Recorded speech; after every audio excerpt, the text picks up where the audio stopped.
शिक्षा का अधिकार कहता है कि बच्चों को डर और चोट से चिंता मुक्त माहौल में पढ़ने का हक मिलना चाहिए। लेकिन देखिए देश के बच्चे कैसे पेड़ के नीचे झोपड़ी में पढ़ने के लिए मजबूर हैं सरकारी स्कूल में। सर्व शिक्षा अभियान में सरकार खुद नियम बनाती है, बच्चों को मजबूत ढांचे वाले स्कूल में पढ़ाई करानी होगी।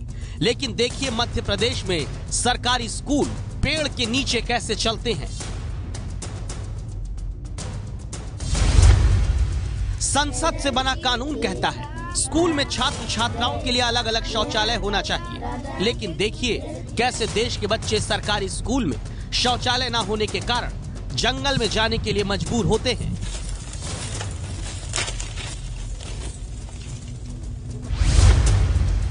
शिक्षा मंत्री बड़े से बंगले में एसी वाले कमरे में हजारों की कुर्सी पर बैठकर शिक्षा का महकमा संभालते हैं। लेकिन मध्य प्रदेश के बच्चों का सरकारी स्कूल बीच रास्ते में लगाया जाता है।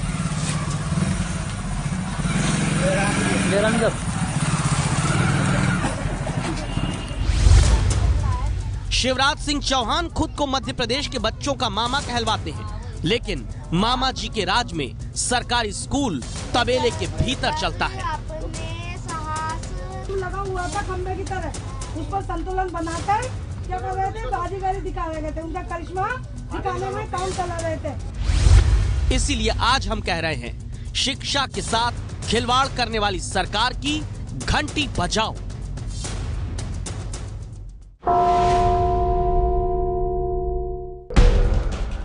एबीपी न्यूज संवाददाता ब्रिजेश राजपूत ने आज देश की शिक्षा व्यवस्था में हो रहे सरकारी मजाक का सच सामने लाने के लिए मध्य प्रदेश के 5 जिलों हरदा, श्योपुर, छतरपुर, रायसेन और सागर में एक बड़ी तफ्तीश को अंजाम दिया है, ताकि आज देश की जनता को पता चले सरकारें कैसे बच्चों के भविष्य से खेल रही हैं, कैसे उन्हें स्कूल में पढ़ाने के नाम पर पेड़ के नीचे, तबेले में, टूटी फूटी झोपड़ी में, जमीन पर बैठाकर हर नियम अधिकार की अनदेखी कर रही हैं।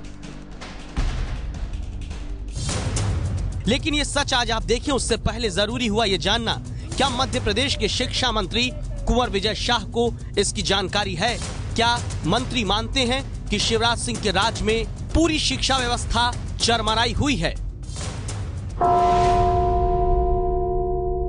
पेड़ के नीचे चलने वाले स्कूल की जहां तक मुझे तो जानकारी नहीं है। मेरी जानकारी मुताबिक ऐसी स्थिति नहीं होना चाहिए, ऐसी स्थिति नहीं होना चाहिए और होगी भी नहीं। शिक्षा मंत्री कुंवर विजय शाह ने इस बात को सिरे से खारिज कर दिया कि मध्य प्रदेश में कोई भी स्कूल पेड़ के नीचे चल रहा है। इसीलिए एबीपी न्यूज संवाददाता ब्रिजेश राजपूत ने कैमरा पर्सन होमेंद्र देशमुख के साथ सबसे पहले सच की तलाश शुरू की, सीधे मध्य प्रदेश के शिक्षा मंत्री के ही गृह जिले हरदा से।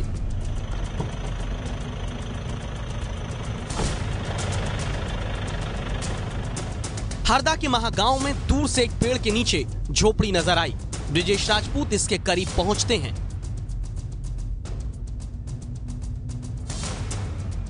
झोपड़ी के पास कुछ चप्पलें उतरी दिखी, जैसे लगा कोई मंदिर हो यहां पर आसपास। और फिर जैसे ही संवाददाता ब्रिजेश राजपूत झोपड़ी के भीतर पहुंचे,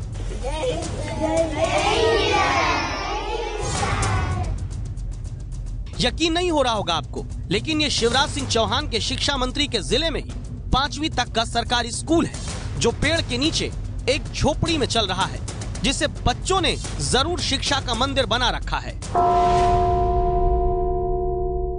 तुमको कहाँ तक पहाड़े आते हैं? 20 तक। हमको तुम 15 का पहाड़ा सुना दोगी? बोलो जरा। 15, 15, 15, 30, 15, 45, 15, 50, 15, 90, 15, 24, 15 आते, 5, 15, 35, 15, 50। अच्छा, किस क्लास में पढ़ती हो तुम? तीसरी में। जी। और तुमको 20 तक पहाड़े आते हैं? अच्छा, 19 का सुनाओगी? 19, 14,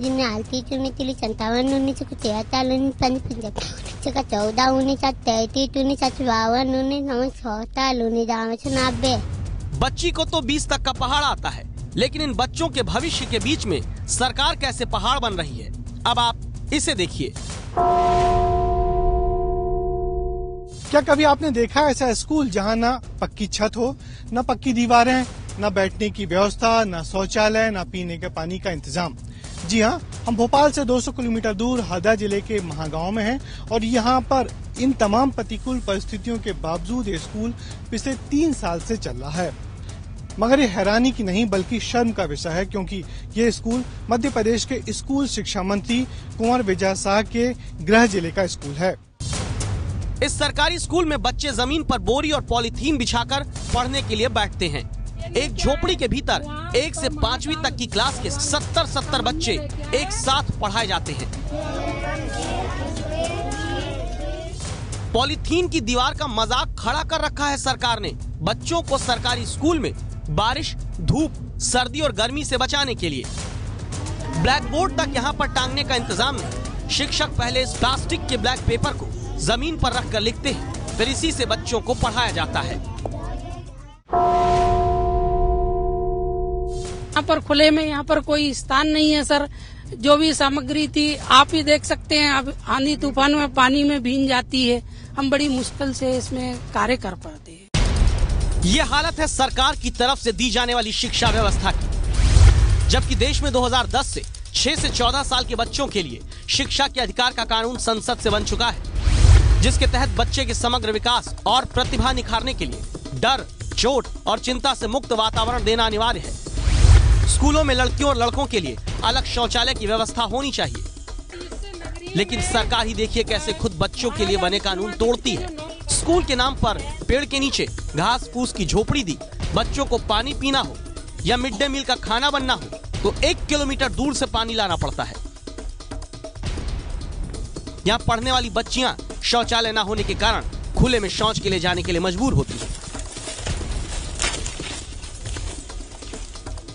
पेड़ के नीचे झोपड़ी वाले सरकारी स्कूल के छात्र अक्षय, जो शिक्षक बनना चाहते हैं, बताते हैं किस मुश्किल में पढ़ रहे हैं। शिवराज मामा जी के भांजे। सर, हम छत के स्कूल में पढ़ना चाहते हैं और हमारे यहाँ पर भवन बने तो अच्छे और शौचालय बने तो अच्छे। पीने का पानी कहाँ से लाते हो? सर, पीने के पानी कुआं से लेना पड़ता है। कुआं कितनी दूर है? 1 किलोमीटर। तुम लोग 1 किलोमीटर दूर से पानी लाते हो? जी सर। और क्या परेशानी होती बारिश में या और दिनों में? सर, बारिश में सब पानी यहाँ पर भर जाते हैं और हम खड़े होकर साफ करते हैं और खड़े पढ़ाई करते हैं। बैठ नहीं पाते? जी सर। सरकार का धोखा सिर्फ इतना ही नहीं है। मानव संसाधन विकास मंत्रालय की रिपोर्ट बताती है कि मध्य प्रदेश के 44,754 स्कूलों में खेलने के लिए मैदान नहीं है। ये हाल तब है जब राज्य में स्कूलों में खेलों को अनिवार्य कर रखा है।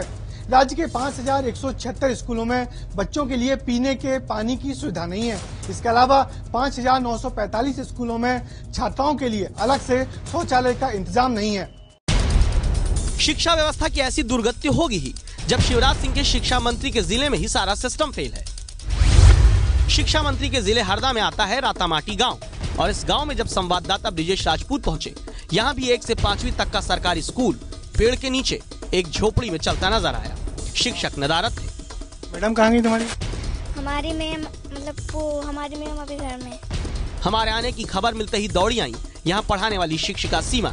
यहाँ भी न स्कूल के लिए कोई इमारत है, न बच्चों के बैठने के लिए कोई फर्नीचर।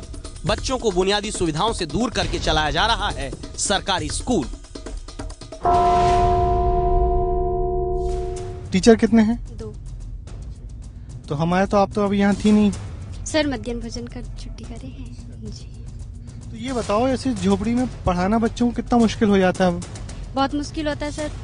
धूल, धूप, पानी जी, सब पानी पीने सब बाहर जाते हैं। लेटरिन, शौचालय सब बाहर जाते हैं। तो कभी आपने और बारिश में कैसे होता होगा यहाँ पे? इसमें बहुत परेशानी होती है सर। ज्यादा बारिश होता तो नहीं लगाते हैं जी। तो छुट्टी हो जाती है? छुट्टी कर देते हैं या फिर घर पे लगाते हैं। एमपी के शिक्षा मंत्री के हरदा में मरापाडोल गांव के सरकारी स्कूल का भी हाल देखिए। झोपड़ी में स्कूल चल रहा है, बस झोपड़ी जरूर गेरुए रंग से रंग दी गई। पाठ 3 सीखो। फूलों से नित हंसना सीखो, फूलों से नित गाना। तरु की झुकी डालियों से नित सीखो शीश झुकाना। सीख हवा के झोंकों से लो कोमल भाव बहाना, सूरज की किरणों से सीखो जगना और जगाना। बच्चे सीखो कविता पढ़ रहे हैं, लेकिन सरकार ने यहाँ कुछ नहीं सीखा। शिक्षा के अधिकार के तहत नियम है, स्कूलों में शिक्षकों और कक्षाओं की संख्या पर्याप्त मात्रा में रहेगी। हर 30 बच्चे पर एक शिक्षक, हर शिक्षक के लिए एक कक्षा होगी और प्रिंसिपल के लिए एक अलग कमरा। लेकिन मरापाडोल गांव के सरकारी स्कूल में 1 से 5वीं तक की क्लास एक झोपड़ी में चल रही है। पढ़ाने के लिए सिर्फ एक शिक्षक है। मध्य प्रदेश के हरदा जिले में ये सरकारी स्कूल पिछले 10 साल से इसी झोपड़ी में चल रहा है। इस स्कूल के बच्चे पूछ रहे हैं कि आखिर उनका कसूर क्या है। ये बच्चे भी चाहते हैं कि उनके स्कूल में पक्की छत हो, पक्की दीवारें हो, बैठने का फर्नीचर हो, पीने के पानी की व्यवस्था हो और एक आदर्श शौचालय भी हो। और ये सारी वो मांगे हैं जिनके लिए सरकार को पाकिस्तान से युद्ध नहीं करना। आजादी के 70 साल बाद भी यदि इन बच्चों को हम उनके लिए ये जरूरी चीजें मुहैया नहीं करवा पा रहे तो ये हमारे और आपकी चुनी हुई सरकार के लिए चिंता नहीं बल्कि शर्म का विषय है। शर्म का विषय है ही, और कितना बड़ा इसका सबूत अब आपको दिखाते हैं। जब भोपाल में हमने शिक्षा मंत्री कुंवर विजय शाह से पूछा क्यों नहीं सरकार पक्के स्कूल दे पा रही, कुर्सी मेज दे पा रही, स्कूलों में बिजली दे पा रही है, अपनी ही सरकार की पोल पट्टी खोलकर रख दी शिक्षा मंत्री ने बहुत ईमानदारी के साथ। जितने हायर सेकेंडरी स्कूल्स की बिल्डिंग्स हैं, भवन हैं और स्कूल शालाएं, वहाँ हमने पहली बार 2000 करोड़ से ज्यादा पैसा इस बजट में मंजूर कराया है। जो 6वीं क्लास 8वीं क्लास के बच्चे हैं वो तक मध्य प्रदेश के इतिहास में पहली बार फर्नीचर पर बैठेंगे। पहली बार स्कूलों में जहाँ पर लाइट नहीं है, मध्य प्रदेश के सारे स्कूलों में हमने इस बार 30 करोड़ रुपया से ऊपर बिजली के लिए रखा है। जब शिक्षा व्यवस्था चरमराई हुई हो तो शिक्षा मंत्री की भी बुद्धि ऐसे ही भ्रष्ट होगी। 14 साल से तो मध्य प्रदेश में बीजेपी की सरकार है। 12 साल से मध्य प्रदेश में शिवराज सिंह चौहान मुख्यमंत्री हैं और शिक्षा मंत्री खुद कह देते हैं कि पहली बार स्कूल बिल्डिंग के लिए बजट रखा है, पहली बार बच्चों को फर्नीचर मिलेगा। पहली बार इसलिए क्योंकि अब चुनावी साल शुरू हो गया है। अब जाकर शिवराज सिंह चौहान की सरकार को बच्चे भी याद आ रहे हैं और स्कूल भी। अब जाकर शिक्षा व्यवस्था सुधारने की चिंता इसलिए होने लगी क्योंकि अब चुनाव आने वाले हैं।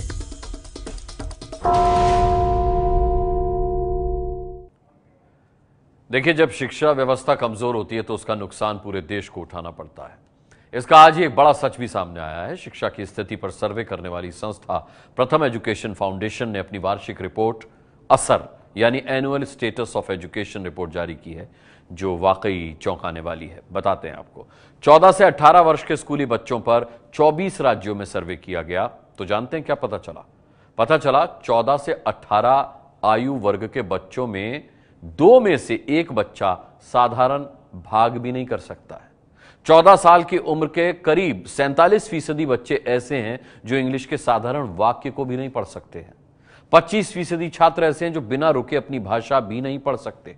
14% छात्र तो ऐसे हैं जो भारत का नक्शा तक नहीं पहचानते। 36% छात्र भारत की राजधानी नहीं जानते। 21% ये नहीं बता पाए कि वो खुद किस राज्य में रहते हैं। 14 से 18 साल यानी ये उस उम्र के बच्चों का हाल है जो प्राथमिक स्कूल में शिक्षा लेकर आ चुके हैं। और इनकी पढ़ाई लिखाई का डिब्बा गोल इसलिए है क्योंकि देश में प्राथमिक शिक्षा का ढांचा ही पूरी तरह कमजोर है।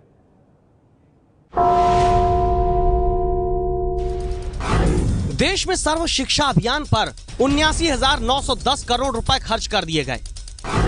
मध्य प्रदेश में 2017-18 में सर्व शिक्षा अभियान के तहत 5,740 करोड़ रुपए खर्च कर दिए गए। लेकिन अरबों रुपए लगाकर सीना चौड़ा करने वाली सरकारों ने क्या कर रखा है शिक्षा व्यवस्था का, ये अब आप मध्य प्रदेश के श्योपुर जिले से 21 किलोमीटर दूर चौपना गांव के सरकारी प्राइमरी स्कूल का हाल देखकर समझ लीजिए। तबेले में चल रहा है शिवराज सिंह के राज में सरकारी प्राइमरी स्कूल। जहां गाय भैंस बंधी है वहीं बच्चे पढ़ रहे हैं। 1 से 5वीं तक के बच्चे तबेले में पढ़ रहे हैं। अब सोचिए इनकी पढ़ाई कैसे होती होगी।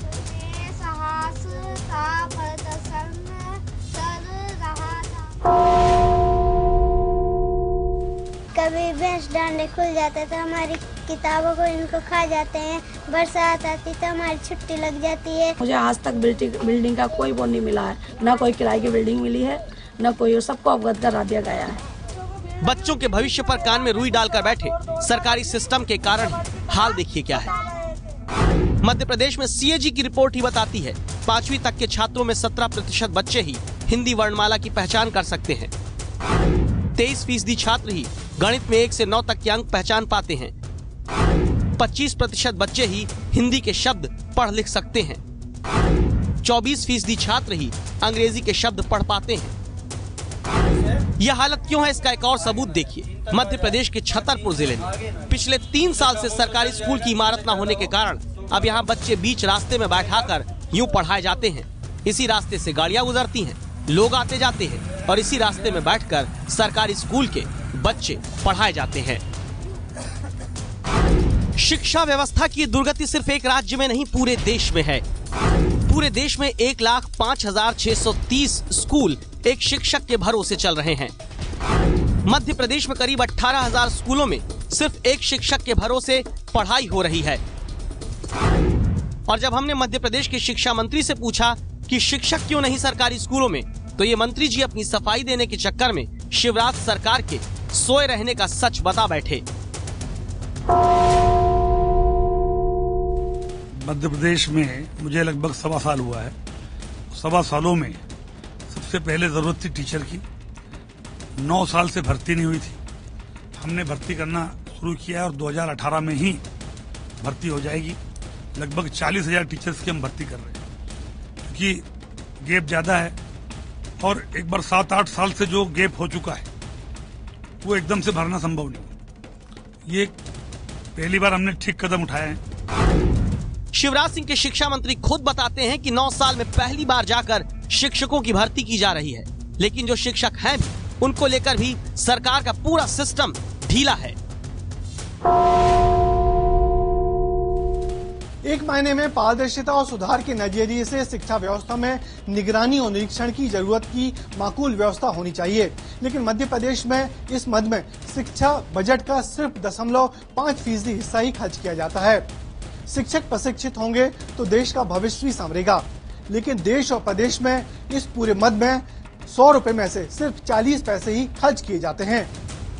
यानी ना शिक्षकों की भर्ती में खर्च, ना शिक्षकों के प्रशिक्षण में खर्च और ना ही शिक्षा देने के लिए स्कूल बनाने पर खर्च। इसी कारण देखिए मध्य प्रदेश के रायसेन जिले में बरगद के पेड़ के नीचे बच्चों को पढ़ाने वाला सरकारी स्कूल चलता है।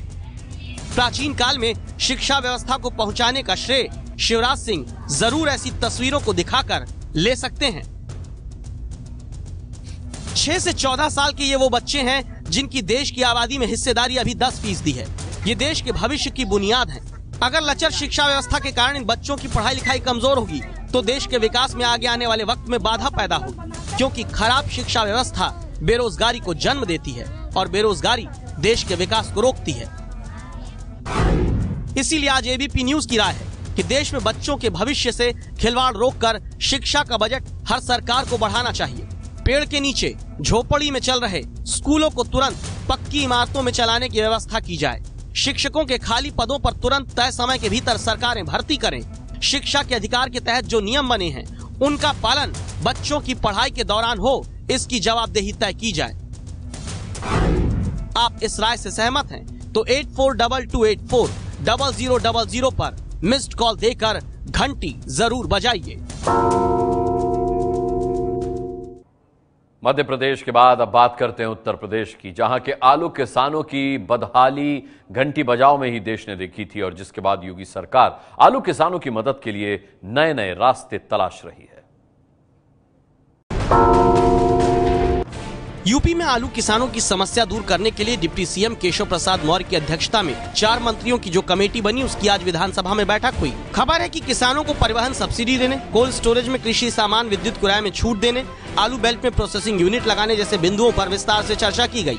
8 जनवरी को यूपी के आलू किसानों की बदहाली का मुद्दा घंटी बजाओ शो में हमने उठाया था, जिसके बाद योगी सरकार एक्शन दिखाते हुए आलू किसानों को राहत देने की दिशा में कदम उठा रही है। राष्ट्र निर्माण में देश की महान भागीदारी। अब तक 1 करोड़ से ज्यादा मिस्ड कॉल। घंटी बजाओ।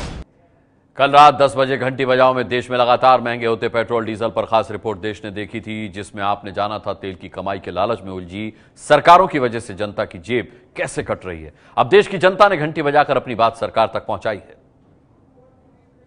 किसानों की वस्तुओं को जीएसटी में लाके खड़ा कर दिया और पेट्रोल डीजल को नहीं करते, इनको पेट्रोल डीजल को जीएसटी में लाना चाहिए। इसके लिए राज्य सरकार, केंद्र सरकार मिलते हुए कुछ सोचना चाहिए और इसका कीमत को घटाना चाहिए। पेट्रोल और डीजल को एक देश एक टैक्स की रैंक में रखना चाहिए, जिससे हमारे देश के 121 करोड़ भारतीयों को आर्थिक स्थिति में बल मिले। मोदी सरकार ने अपना एक भी वादा नहीं निभाया है। ये सरकारें हमारे लिए कुछ भी नहीं करेंगी। 8422840000 पर मिस्ड कॉल देकर आप भी हमें अपना वीडियो संदेश भेज सकते हैं।